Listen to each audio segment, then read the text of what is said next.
In this recording, we're going to look at events that occur during the Android activities lifecycle, and we're going to understand why those events are important by implementing a location listener. So when we start, this is the event lifecycle, which you see is in the form of a pyramid. So basically, each event that occurs during the life cycle takes another step up the pyramid. First of all, what will happen is during each of these events, the Android operating system is going to call a method on our class. Some of these we'll need to use, others we won't. So for example, the first thing that's going to happen is it's going to call the onCreate method to get to the created state. That is where we do all of our initialization. And if you look back on the example we've been working on, for example, this is, well, let me go to, one quick second here. I'll go to our plant search activity that we were just using. And remember that we got access to all of control M this. We got access to all of our view components in this method called onCreate. Like our image view, where we're going to put the plant picture and the autocomplete text. So we got access to those in this method called onCreate. So onCreate is the method that's usually called to initialize our Android activity. Okay. After that, we go to the started state with the call to onStart, and immediately after that, we resume. We go to the resume state with a call to onResume. So the Android operating system will be calling these methods on our class, and if we want, we can do something special in these states. Okay. So walking up the tree, onCreate takes us to the created state, onStart to the started state, and then onResume to the resume state. Of these three steps, the onCreate and onResume are probably the most important. Now, that's when we start up our app. What takes us back down the pyramid? If we go to the paused state, that means that something is partially blocking our activity. Maybe a pop-up box or some type of animation is blocking part of our activity. So at that point, it will go to the pause state. If that blocking action is removed, then it calls onResume again to get back to the resume state. So that's a pretty easy toggle to make. But onPause is an important method because we want to use that to turn off any resources that we don't want to use. And so anything that's consuming a lot of memory or a lot of battery space, we want to turn those off during onPause and then turn them back on during onResume. So paused means partially visible, partially hidden. From paused, we can go to a stop state, which is where we don't see any of the activity. Maybe we've switched to a different application, or a different application has come up for some reason, or maybe we've gone back to the home screen. So we haven't exited the application entirely, it's just being obscured by something else. So for that, it's going to call the onStop state. To get out of that, it's going to call onStart, and then again onResume to take us to the resumed state.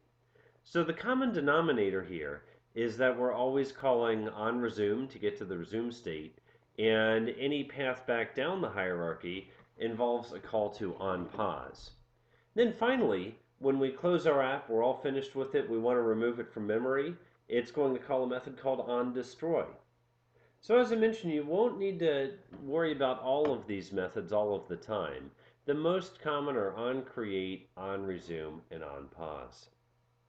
Okay, I'm going to go back to our example that we've been working on. And let's see, we're going to go, let me control M, and we're going to go to the location finder. And part of the idea here is that we are going to be capturing latitude and longitude. To do that, we're going to need to make a couple of changes. First of all, in the onCreate method, we're going to need to get access to the Locaiton Service. Okay? There is something called get system service. This is a method we can call. So I type get sy and then I hold control and hit space and it automatically fills in the rest. And what's cool is that you see it tells us all the services that we can access. Accessibility, account, activity, alarm. So service just like an activity is something that we can invoke by passing some parameters to it, kind of like invoking an intent. Okay, so get system service. We see there are a lot of services that I can access: power, search, sensor, storage, telephony, USB, lots of services. The one I'm interested in is one called Location Service. So I'm going to go ahead and state that I want to get the location service. And that's going to return back to me a location manager object. Okay? And I want to save that location manager into a variable. We know a little shortcut for this is to put my cursor on the line where this method is called, hold down Control and press 1. And this is something we're going to want to access in other methods. So I'm going to say assign statement to new field. Now here's the trick. If we go to the top, private object, object is too general. We need this to be something called a location manager. Okay? And then we'll just call it location manager in camel case. Location manager is something that ties together the location service with something called a location listener. And a location listener is something that is always listening for location updates.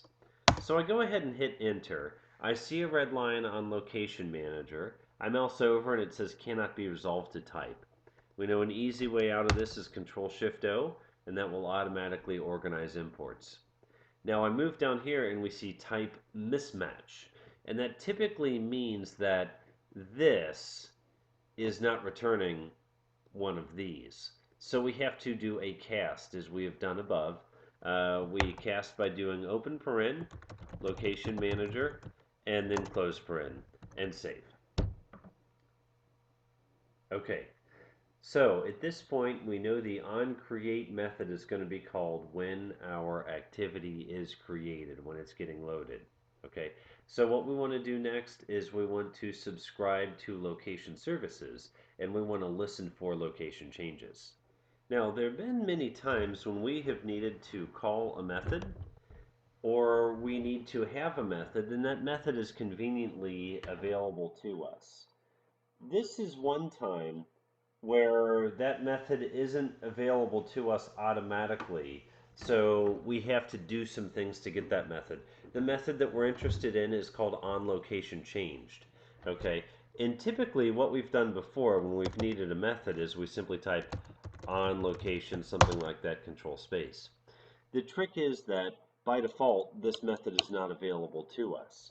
We have to tell Android that we want that method. So up on line number 17, where I have public class location finder extends activity, I'm going to add something else. Implements location listener.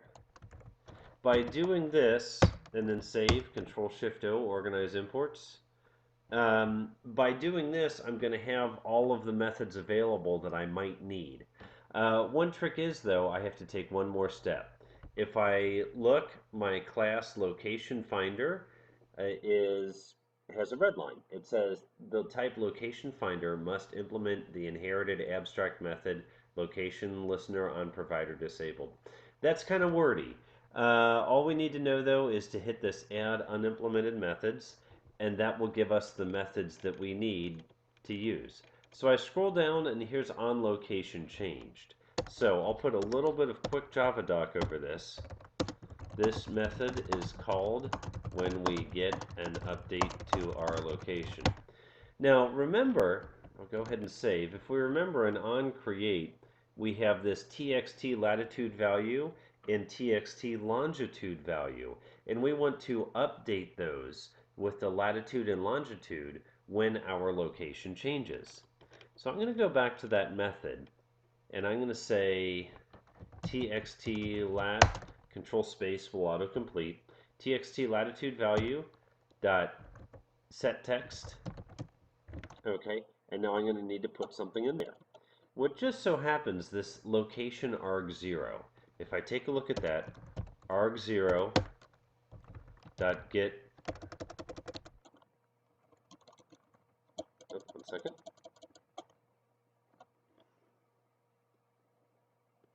get latitude. Okay, it's going to return a double. Okay, arg0 dot get latitude. that's going to return a number. What I can do is I can say string latitude equals double dot toString arg0 get latitude. Okay, so let me put some comments to this effect that say convert the latitude from a number to a string. Okay, update the user interface to show this new latitude. Okay, and now txt latitude value set text latitude, and there we go. Okay, do the same for longitude.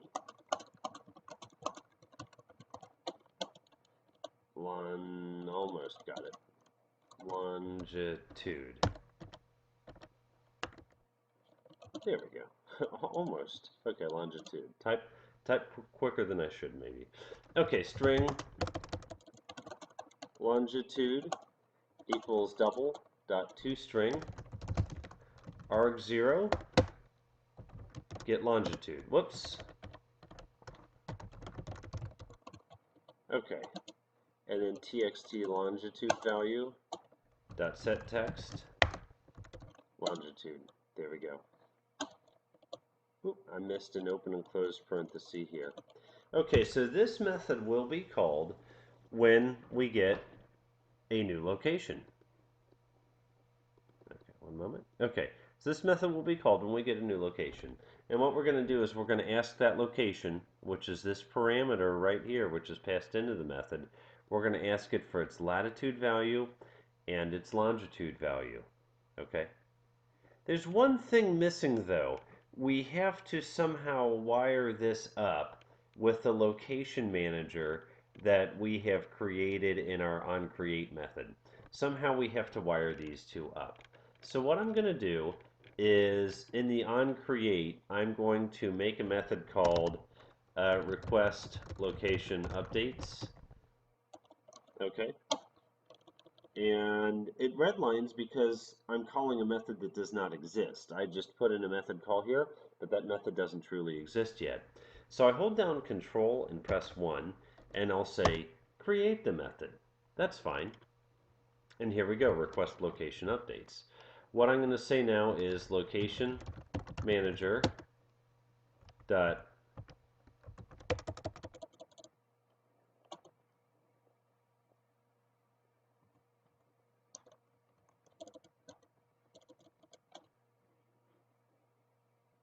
request location updates.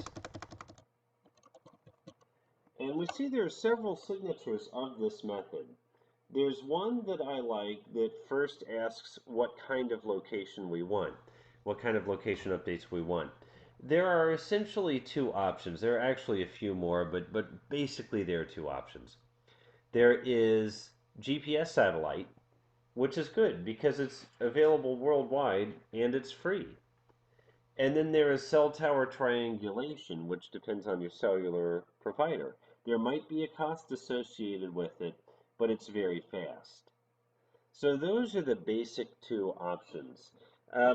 For me, I've often used Plant Places Mobile when I'm out of the country and I don't have cellular network coverage.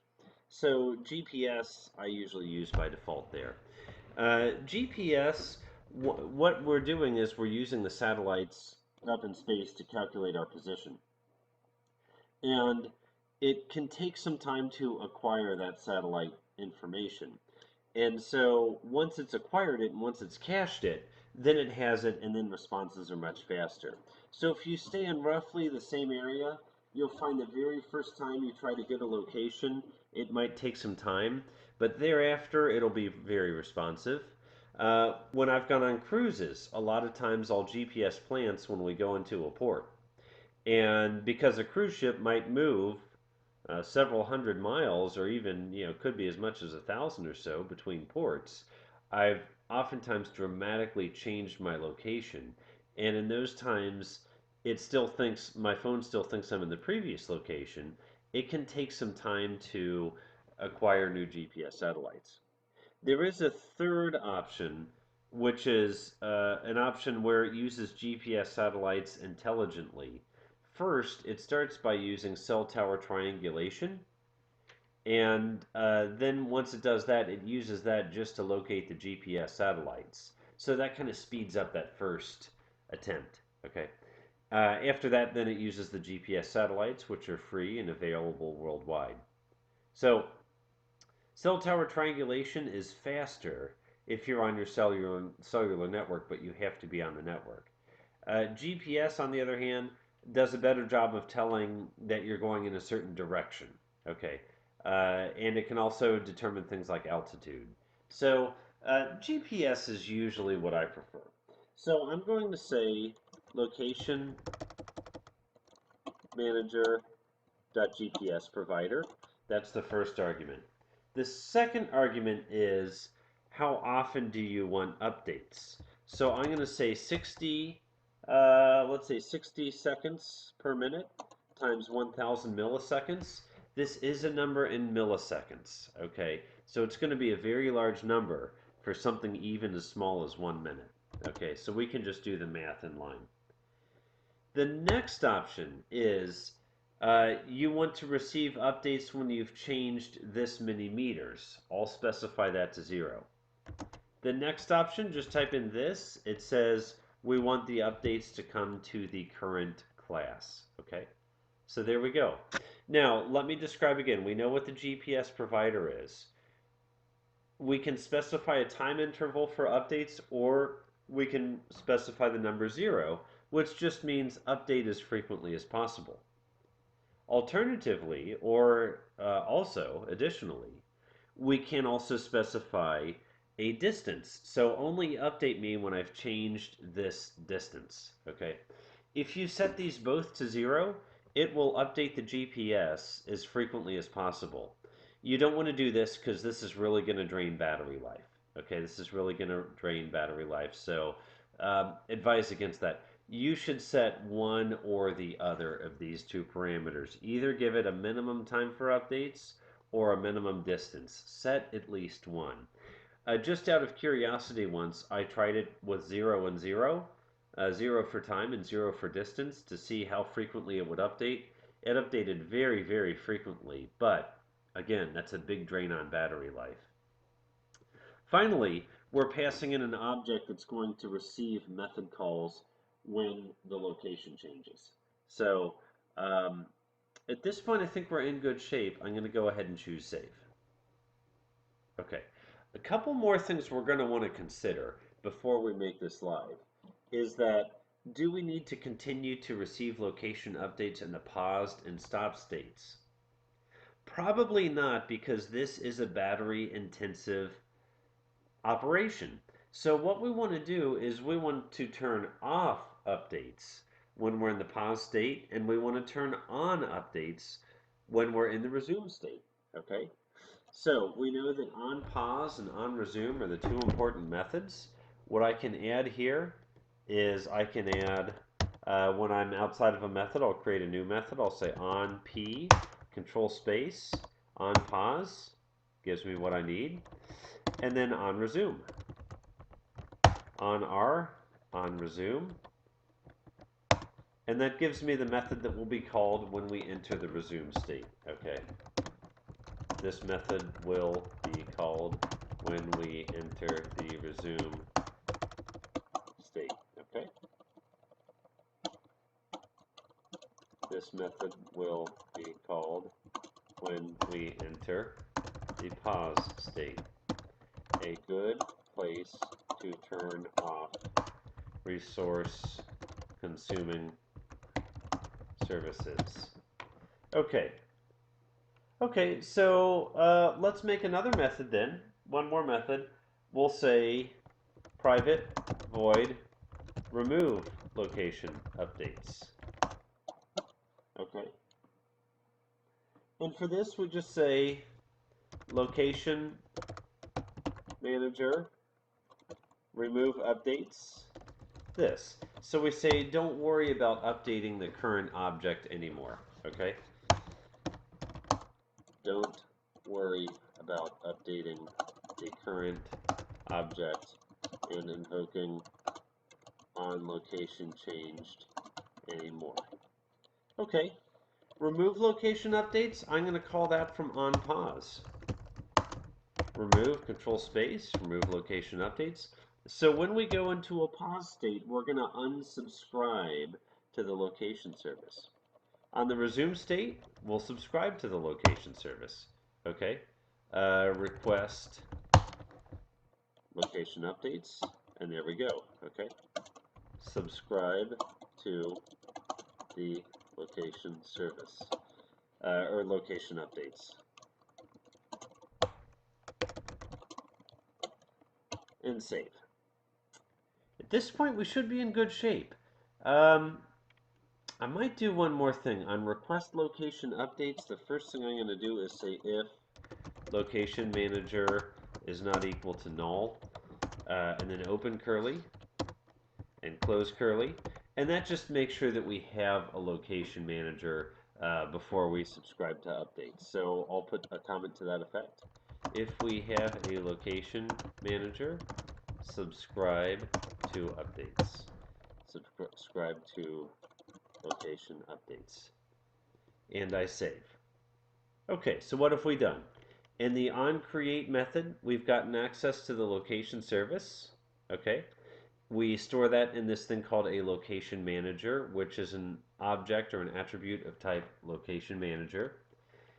In request location updates, we tell the location manager that we want to update every minute, 60 times 1000 milliseconds. We don't care about distance, and we want it to call an object on, a method on the current object when we get a new location. In remove location updates, we're simply saying we want to unsubscribe from this service. On pause will take us into the pause state. We want to unsubscribe, so we call remove location updates at that time. On resume takes us into the normal resume state, and so we want to go ahead and attach to location updates at that time. So if all of this set then, I have just one more thing to do, and that is I need to ask permission to use the location service. So I need to go to the Android manifest, and I need to tell it that I need certain permissions. So one moment, I'm going to Control M. Okay. And for the Android manifest, it's probably easiest to go to this UI builder. Okay, I'm going to choose application and add. And actually, no, I'm sorry. I'm going to go to the permissions tab, and then I'm going to choose add. And it's important here, uses permission, not permission, but uses permission. Okay, why do we have to fill this out? Okay, uses permission. I'm going to come down here and I'm going to say access find location and save. I'm going to add one more, uses permission, and we're going to say uh, access course location. And I think we're good at that point. Okay, so why do I have to specify this? If we go to Android manifest, we'll see that it adds these uses permission attributes here.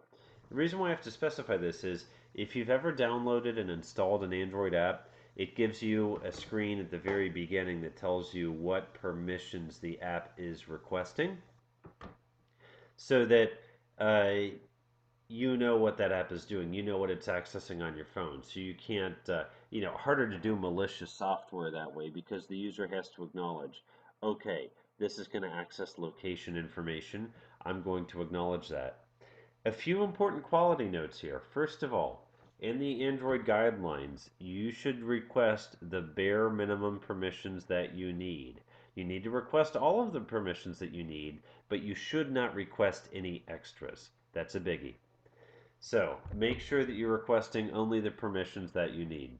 Secondly, in Android programming, in Android app development, you have to specify an audience. If you request location, you cannot set that audience to be everyone. You have to go at least low maturity. The reason is everyone means absolutely everybody. But there's, some worries about accessing the location of children and things like that. So, if you're doing any location access in Android, you have to set it up as low maturity or more restrictive. You can't say everyone. So, those are two notes. We need the user's permission and notes on the guidelines for permissions. With that, then, I am starting up the app, and let's see what happens when we start up. So it's waiting to attach the debugger and the emulator. And it looks like we're getting somewhere, just about. Don't have a screener screen. Okay, so it went through and it has invoked the onCreate method. Now, here's a trick. How is it going to know when the location's changed? Because we're on the emulator, right? It's not like we're actually moving the phone around. Well, for that, there's this thing called DDMS, which is very nice. And what we can do is we can simulate moving the phone through different locations. So we click on DDMS, and then we go to Emulator Control. And if you take a look, there's an option here where you can send a longitude and a latitude to the phone. So I'm going to go ahead and choose Send. I'm going to come back and take a look. Boom. There we go. We got that latitude and longitude on the phone. Very cool stuff.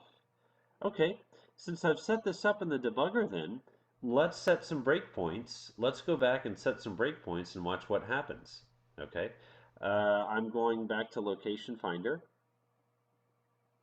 And I'm going to Control M so we can see this in high def. Okay, I'm going to set a breakpoint on the onPause method so we can see when this is called. Okay, we'll put one on onResume and on onCreate as soon as this one comes up. Okay, now we'll put one on onCreate. And finally, we know the method that is called when the location is actually changed. That's a special method which is called onLocationChanged. So let me set a breakpoint there. Okay, toggle breakpoint. Now I'm going to go back to DDMS. And I'm going to make just a minor change. Let's change the latitude to something like, or the longitude to something closer to minus 82, which is right about where Cincinnati is, if memory serves me correctly. And then 39 is roughly our latitude. Let me go ahead and hit send. When I hit send, a breakpoint catches. And which breakpoint catches? On location changed. So remember, this method, this special method called on location changed, is the method that's going to be called when our location has changed. So I step over. Okay. Latitude is the latitude that I put in, 39, remember roughly Cincinnati. Set that in the text field. Longitude, what's our longitude here? Minus 82, again, roughly Cincinnati. I might not have my memory perfectly correct, but pretty close. And then we set that text, and then I hit play. And what we should see now is that the latitude and longitude on our app have updated to be 39 and minus 82. Okay, and I'll tell you, that's one thing neat, because I travel a lot both with my full-time job and also with vacation. I've gotten GPS points all over the world. And it is really neat to kind of see the relation of latitude and longitude. The furthest north I have ever GPSed a plant was 60 degrees latitude. So if we're around 39, you see that's much further north. London, England, is 52 degrees latitude and basically 0 degrees longitude. So you see that England is actually way far north of where we are, which a lot of people don't know. It's actually very much northern.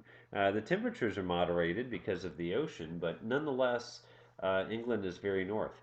Um, I took a cruise from San Francisco to South America, and you don't really realize this, but the western coast of South America is further east than Cincinnati.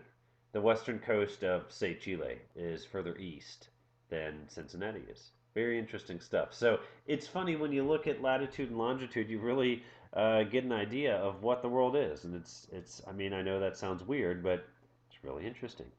Okay, so we've seen that when we change the location, it's going to invoke the method called onLocationChanged. Now what I'm going to do is I'm going to go to the Find Specimen screen and let's see what happens now. The debugger hit and on pause was invoked. I'm going to choose, oops, I'm going to choose, okay, let me get the focus back on, there we go.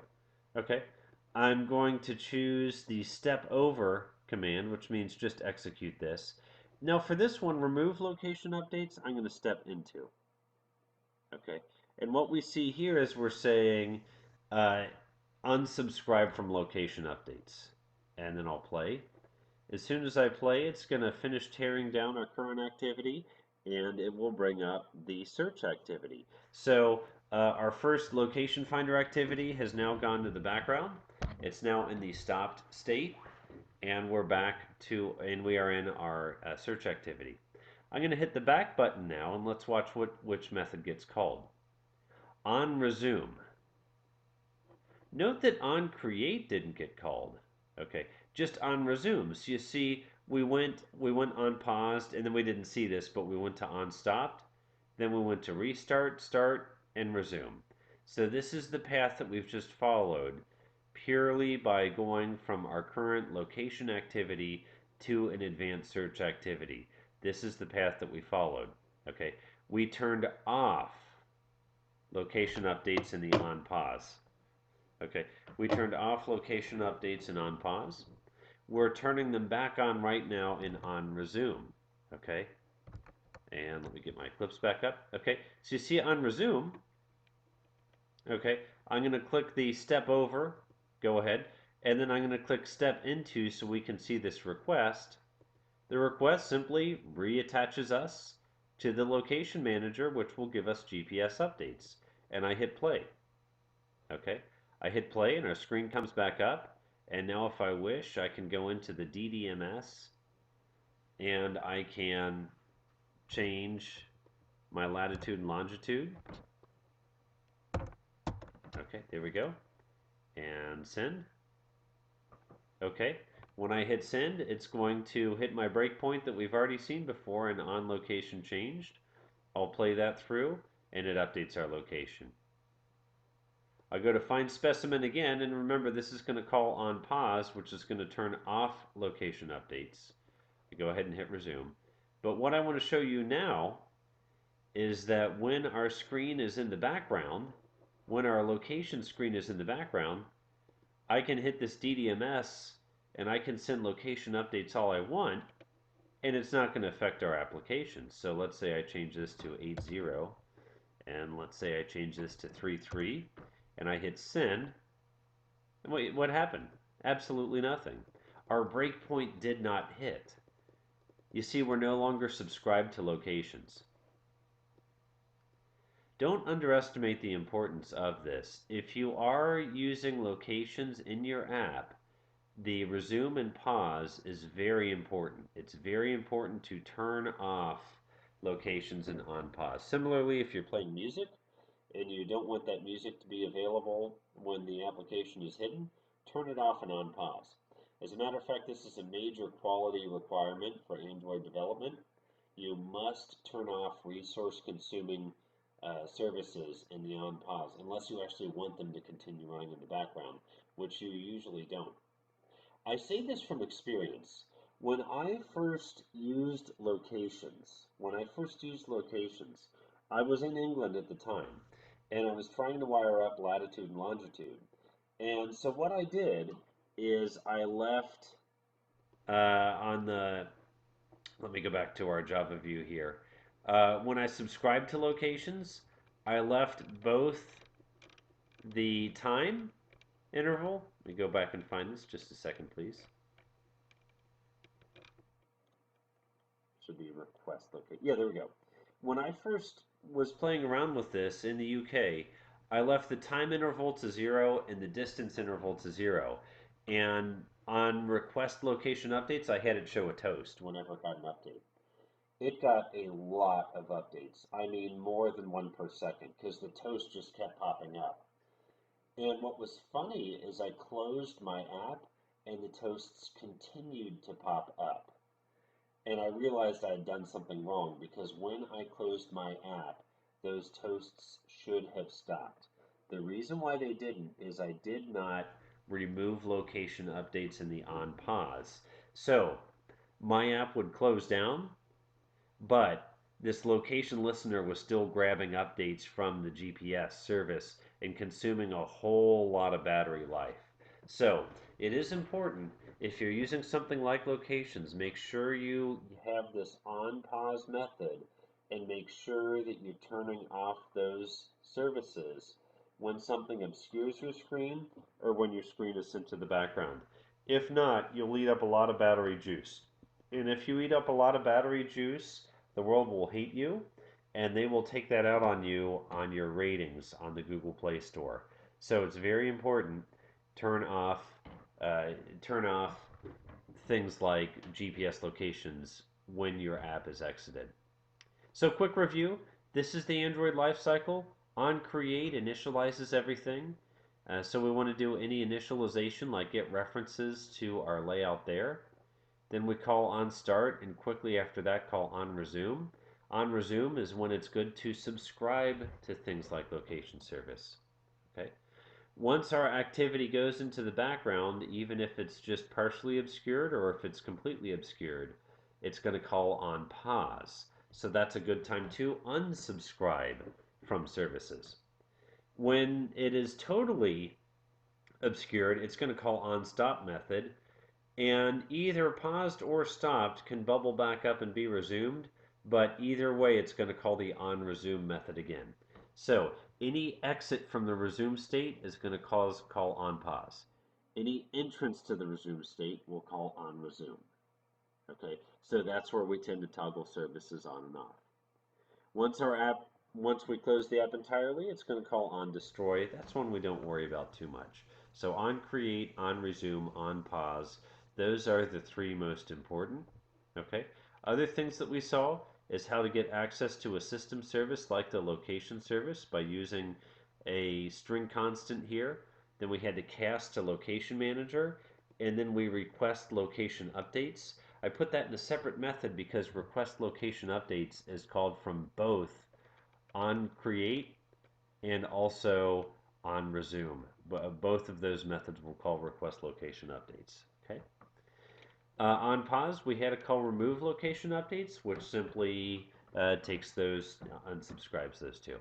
So that's what we have for this lecture. This is all we have for week 4 in beginning Android programming. So this lecture and the 3 or 4 that precede it, which talked about intent filters and explicit and implicit intents, also how to deal with images and bitmaps. That will be on quiz question suggestions for quiz 4, and then this information will be on quiz 4. Thank you.